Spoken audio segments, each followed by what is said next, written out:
Ok, voilà. Coucou, bonjour. Le Seigneur vous bénisse. Ok, c'est toujours un plaisir, ok? Toujours un plaisir pour moi d'être en train de vous donner des messages, ok? De vous entretenir. La Bible dit, que David a dit, I was glad when they said unto me, let's go to the house of the Lord. J'étais heureux quand on m'a dit, allons-y dans la maison de l'Éternel. C'est comme ça qu'il a toujours une joie à partager la parole de Dieu, à donner la pensée du Seigneur. Et c'est vraiment important. J'aimerais dire merci à tous ceux qui nous ont écrit, tous ceux qui nous écrivent, qui nous appellent. Après nos messages, ça nous donne... En fait, tu vois, ça montre que nous sommes aussi utiles. Vous voyez, récemment, ma dernière vidéo parlait de l'ânon, ok, sur lequel Jésus est monté pour entrer à Jérusalem. Et j'ai intitulé ce message, là, Dieu te connaît. Franchement, j'ai eu beaucoup de réactions positives. Beaucoup de personnes qui vivaient ces moments-là.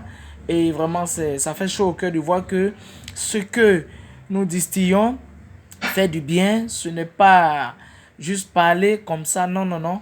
C'est inspiré de Dieu. Et quand les gens écoutent, ils rendent témoignage. Ok. Voilà. Aujourd'hui, j'aimerais parler de quelque chose que le Seigneur m'a vraiment mis à cœur. Hein, voilà, comme tous les messages d'ailleurs. Mais celui-là, il est venu directement par révélation. Comme si Dieu me disait, dis ceci à mon peuple, voici ma pensée pour maintenant. Les 10 lépreux que Jésus a guéris. 10 lépreux, ok, que Jésus a guéris. Quand les lépreux sont allés vers lui, il leur a dit simplement, allez-y. Allez-y vous présenter au sacrificateur. Allez-y. Parce qu'il savait ce qui allait se passer en chemin. Donc il leur dit, allez-y. Donc ils s'en vont. Avec la maladie, bien sûr. Mais arrivé, chemin faisant, ils se rendent compte que la maladie a disparu. Qu'ils sont guéris. Ok?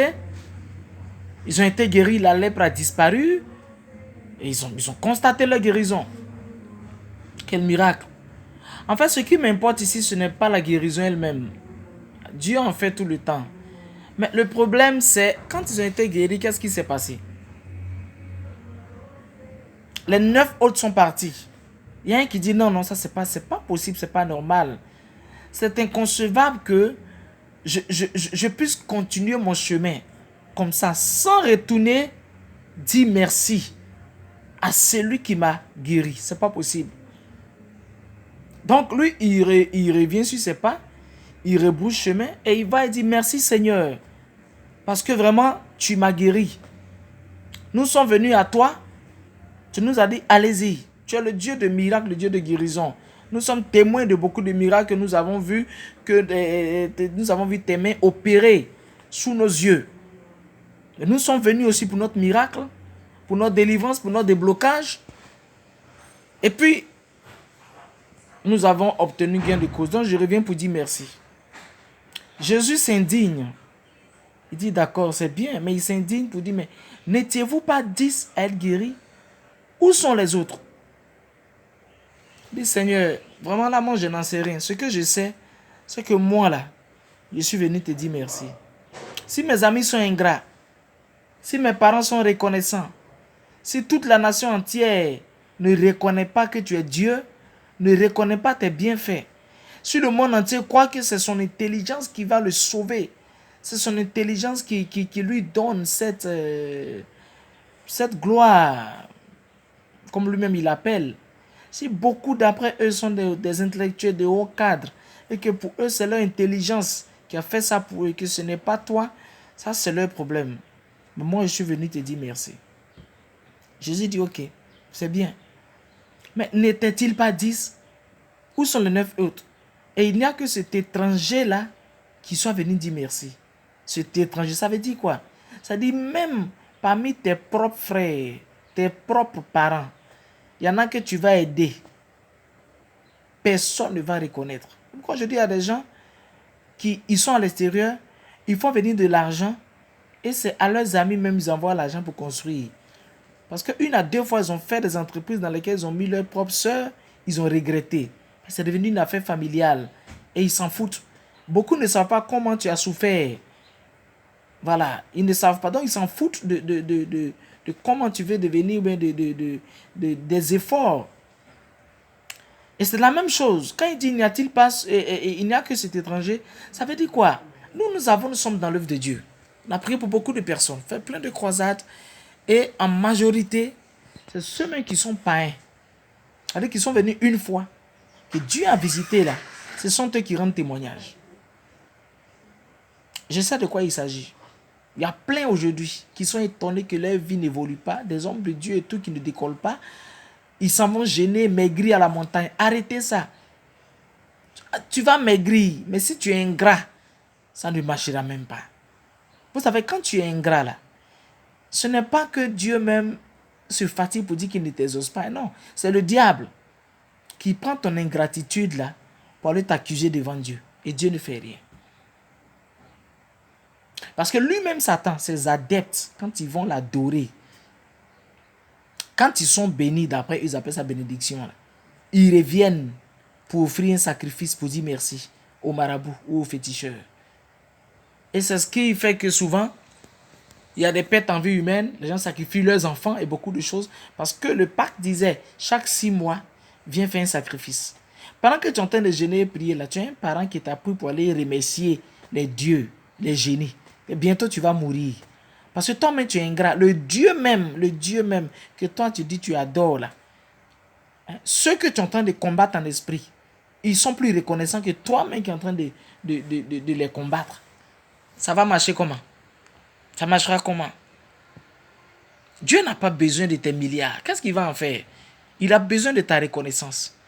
Il y en a quand on parle de dîmes, quand on parle d'offrande, nous devenons des voleurs. Mais quand ils ont des problèmes, nous ne sommes pas des voleurs. Hein? Il y en a là, c'est quand ils ont eu des problèmes et qu'ils ont su qu'il y a un prophète qui habitait, qui était leur voisin. Sinon, ils s'en foutent. Il y en a comme ça, il y a un qui pleurait à l'hôpital parce que l'oxygène qu'il devait payer là-bas là, pour respirer en 24 heures, c'était pas moins de 500 000 francs. Imaginez, on dit qu'il va passer 1 mois à l'hôpital, calculez. C'est maintenant il sait que ce n'est pas sa grosse maison qui lui donnait la respiration. L'oxygène que même le pauvre respire gratuitement dehors là. Aujourd'hui, toi, tu es assis là-bas, en une journée, il faut payer 500 000. Aujourd'hui, tu vois que donc ce n'était pas ton intelligence qui te faisait respirer, c'était la faveur de Dieu. Quand tu veux que le Seigneur opère un miracle dans ta vie, sois reconnaissant. Il dit, celui qui est fidèle en peu de choses, on lui confie de grandes. Celui qui est fidèle en peu. C'est-à-dire que si Dieu t'a donné 10 000 et que tu n'as même pas pu faire une offrande de 1 000 francs sur les 10 000 pour dire merci, tu n'as même pas pu payer la dîme de 1 000 francs pour dire merci, c'est pas quand il va te donner 1 million que tu vas enlever 100 000. Tu vois, il y en a qui disent, homme de Dieu, viens consacrer ma plantation. Il faut que ma plantation marche, produise bien parce que j'arrive pas à payer ma dîme parce que la production n'est pas forte. Si tu viens et que la production est forte, là, voilà, je vais donner la dîme. Mais tu n'as rien compris. Quand tu ne cueilles qu'un seul sac, tu ne peux pas donner la dîme parce que pour toi c'est petit. Et c'est quand tu auras une tonne là que tu vas donner la dîme d'une tonne. Tu sais combien ça va faire? Si on ne peut pas être fidèle en peu de choses, on ne pourra pas être fidèle en de grandes choses. Comprenez ça simplement. Dieu aime les gens reconnaissants. Vous connaissez bien Nsika, notre papa, notre père Nsika du TB, paix à son âme, un homme bon, que moi j'ai connu, qui était un père.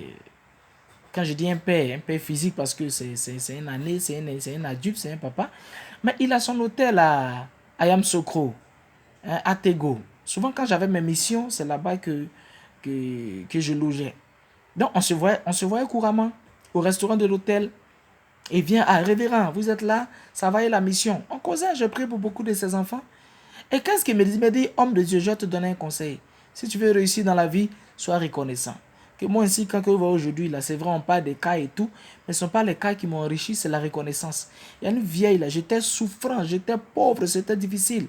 J'ai dit à la vieille maman, ta poule là, donc moi je vais l'élever. Et quand je vais l'élever, je vais m'occuper d'elle. Quand elle aura des poussins, je vais venir. Et la vieille lui a donné la poule. Il s'est occupé de la poule, la nourrir et tout. Elle a eu elle a fait des œufs, des poussins. Il s'est occupé de tout ça. Et puis, jusqu'à ce qu'un jour, ça devienne beaucoup. La vieille dise vraiment, tu es un enfant bien. Tiens une poule. Tiens une poule. Elle lui a fait cadeau d'une poule. Il est parti avec la poule là. Il s'en est occupé et la poule a commencé à pondre, à avoir beaucoup d'œufs. Et lui aussi, ça l'a aidé. Il a vendu, il s'occupait un peu, il mangeait. Jusqu'à ce qu'aujourd'hui, il soit béni. Et il dit chaque année, dans tout ce qu'il a reçu dans son entreprise, il prend une partie, soit la dîme, je ne sais pas là, et il s'en va remercier la vieille. La vieille dit quoi? Il dit non maman, sans ton poulet là, j'allais mourir de faim. Aujourd'hui, voilà ce que Dieu a fait de moi. Tiens, voilà ta part. Et chaque jour, la vieille là le bénissait. Tu cherches Dieu. Quand on prie pour toi, tu es béni, tu disparais. C'est quand tu étais pauvre que tu étais chrétien, que tu étais ponctuel à l'église. Pourquoi Dieu va maintenir certaines personnes pauvres? Parce qu'il veut que tu partes au paradis. Si la richesse qu'il te donne va te rendre païen, il préfère te maintenir pauvre là. Là, ton âme sera sauvée. Si l'argent doit nous rendre orgueilleux, hautain et puis païen, Dieu préfère te maintenir dans la pauvreté là. Là, tu vas aller au paradis. Voilà le message que j'ai à te dire ce matin. Les nations sont reconnaissantes. Peuple sont reconnaissants. Revenons dire merci à Dieu pour les bienfaits. Vous allez voir que beaucoup de choses vont se passer dans nos vies. Je vous aime, révérend prophète Franck Yao. Partagez la vidéo, ça fera du bien à votre entourage. Amen.